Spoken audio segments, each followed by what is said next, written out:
parola al Presidente della Regione, onorevole Cristian Solinas. Grazie Presidente.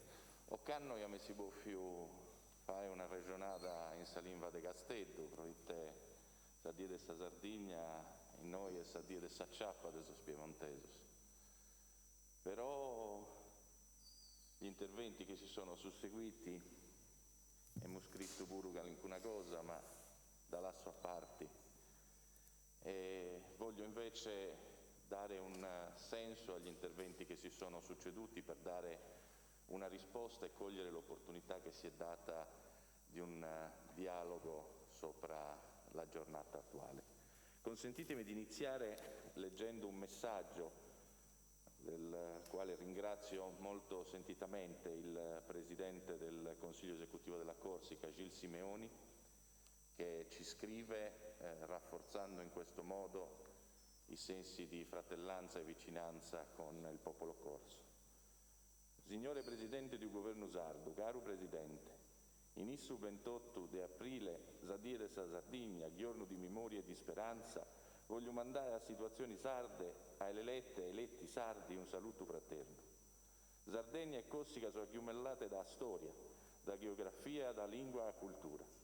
Abbiamo iniziato in 2016 una dimarchia di convergenza e di complementarità per far sentire di modo più efficace la voce dei nostri popoli, dai stati italiano e francese, ma di noi in Europa e in un Mediterraneo. Ci tocca rinforzarla, aprendo insieme una strada di sviluppo e di spannamento per le nostre due isole. E così sia, in cui i miei saluti, i più cordiali e tanta fede in l'amicizia dei nostri due popoli. Grazie a Gilles Simeoni per questo messaggio che, come dicevo, conferma il lavoro che si sta portando avanti anche a livello internazionale, l'autorevolezza della Sardegna che viene avvertita come interlocutore non solo all'interno dello Stato italiano ma in Europa. Credo che gli aspetti storici, rievocativi, sono stati toccati da tutti gli interventi che mi hanno preceduto. In quest'Aula oggi la coscienza collettiva di una nazione, di un popolo intero, si ritrova nei simboli che la sua storia ha costruito e che noi abbiamo istituzionalizzato con provvedimenti normativi, anche grazie a quello che veniva ricordato dall'onorevole Mula, al portato storico di un partito che quest'anno compie un secolo di vita. Il gonfalone della Sardegna, la nostra bandiera, l'inno che abbiamo appena ascoltato, la nostra lingua, sono tutti elementi costitutivi di un comune sentire che lega ogni sardo, al di là della propria appartenenza e delle proprie scelte. Quest'anno in particolare Sadia de sa Sardegna si pone come fulcro di un periodo che si è aperto con la Pasqua, è proseguito con i 100 anni del Partito Sardo d'Azione, con il 25 aprile la liberazione, con l'anniversario della morte di Gramsci il 27 aprile per arrivare oggi a Sadie e fra qualche giorno al 1° maggio riconosciuto universalmente come giornata dei lavoratori. Credo che questo periodo abbia più che mai un senso dopo mesi difficili, di grande sofferenza per tutto il popolo sardo e per tutto il genere umano nel mondo. Piangiamo le vittime di una pandemia che non ha grandi precedenti nella storia autonomistica e repubblicana. Piangiamo la disperazione di famiglie, di intere popolazioni. Basti pensare a quello che sta accadendo in questi giorni in India o in altre parti del mondo. Ecco, credo che davanti a queste sfide il messaggio di questo tempo sia un messaggio che impone a tutti una prospettiva e una speranza. Però, visto che sono state rievocate come sempre accade in queste occasioni, nuove tirannie, abusi insopportabili, nuovi feudatari. Ed è vero, queste sfide si ripropongono costantemente nella storia del nostro popolo e assumono di volta in volta le vesti del feudatario, di un governante, di una politica sbagliata, di una pandemia. Però ecco, ho voluto mettere da parte il mio intervento scritto per fare questo ragionamento, perché credo che oggi, più che mai, anche davanti a certe insopportabili strumentalizzazioni e mistificazioni, si debba compiere in quest'Aula il passaggio del rito da celebrazione a paradigma, e cioè da semplice rievocazione a modello che ci dia una condotta e un comportamento per evitare di ripercorrere non solo la storia, ma gli errori che la storia ci ha fatto fare. E allora Sadie de sa Sardegna, è vero, ha segnato l'apice dei Vespri sardi, ha segnato la cacciata del viceré e dei piemontesi in una vicenda assolutamente originale, perché si pone a seguito dei fatti della Rivoluzione francese, seppur distaccata da quegli eventi, e subisce però un'anticipata restaurazione molto più feroce di quella che si avrà nel resto d'Europa col Congresso di Vienna. Tant'è che la fine dei Vespri sardi vede la forza bruta dei Savoia giustiziare decine e decine di sardi, squartare i cadaveri e appenderli alle porte delle 4 torri della città. E questo è l'aspetto del quale non parliamo. Questa è l'altra faccia della medaglia.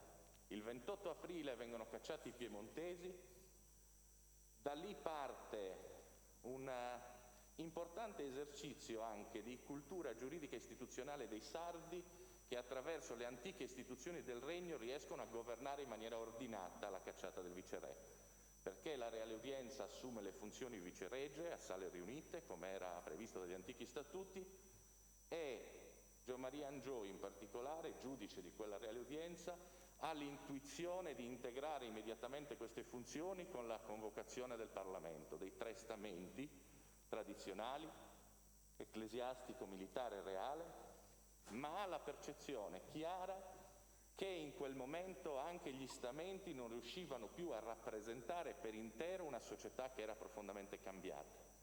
E chi mancava in quella rappresentanza? Mancava la borghesia delle città, che nasceva e premeva sempre di più per avere rappresentanza ai propri interessi. Mancava ancora la grande massa rurale delle popolazioni sotto il giogo di un feudalesimo che ancora in Sardegna imperversava con un insostenibile peso su tutte le famiglie. Ecco, quella saldatura tra i moti del 28 aprile a Cagliari, seguiti poi da altre città della Sardegna, e la spinta antifeudale ebbero però un epilogo del quale dobbiamo avere il coraggio di parlare. E l'epilogo fu una sconfitta per tutti i sardi. Perché ci fu una restaurazione così feroce? Perché una parte di chi aveva mandato Gianmaria Angiò verso Sassari come Alternos a liberare quelle popolazioni lo tradì tutti i sardi e restaurò il regime monarchico dei Savoia. Ecco, sinché non avremo il coraggio di dare una risposta chiara a questa domanda, rischiamo che il rito sia solo celebrazione, non paradigma.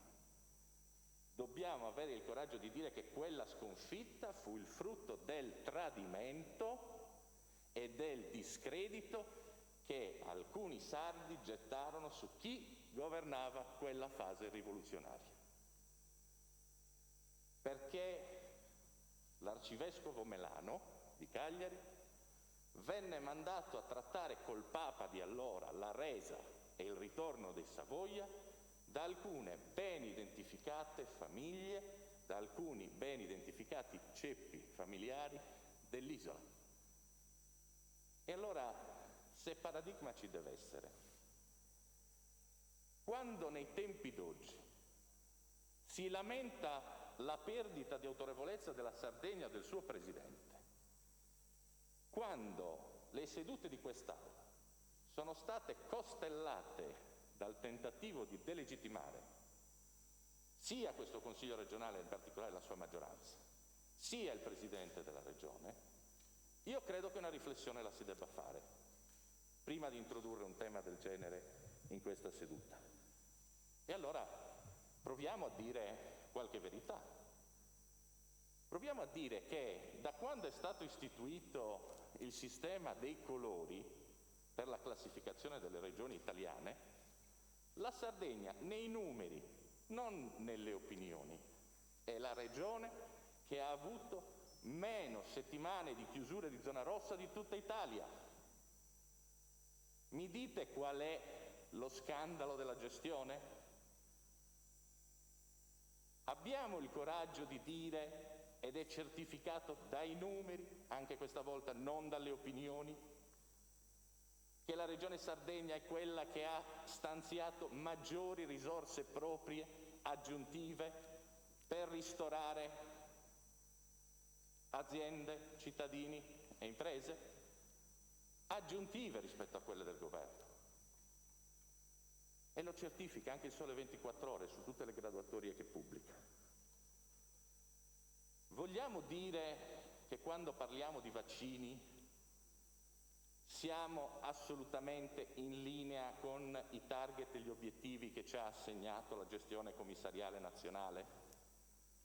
Vogliamo dire che nei giorni scorsi ci è stato anche detto di rispettare quel target, non andare oltre, perché diversamente non si sarebbe potuta garantire l'approvvigionamento delle fiale?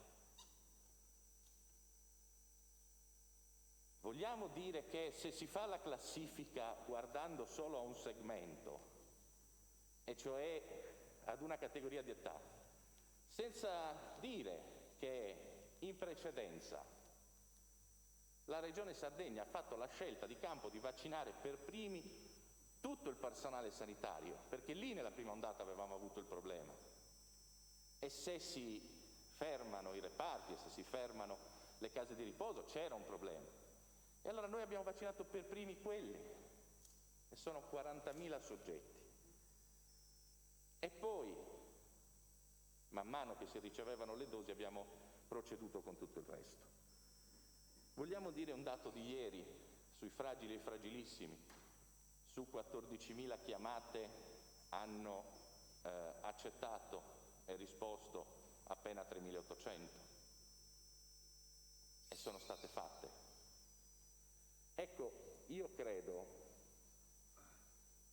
che come nell'inno del Manno c'è un passaggio e dice è s'ora, questa sia davvero l'ora, ma se vogliamo che non sia un'ora sterile, perduta nella celebrazione di un pezzo della nostra storia, dobbiamo prima di tutto recuperare il senso della verità e capire che lo scontro politico, che ci deve essere perché è uno stimolo per tutte le maggioranze a fare di più e meglio,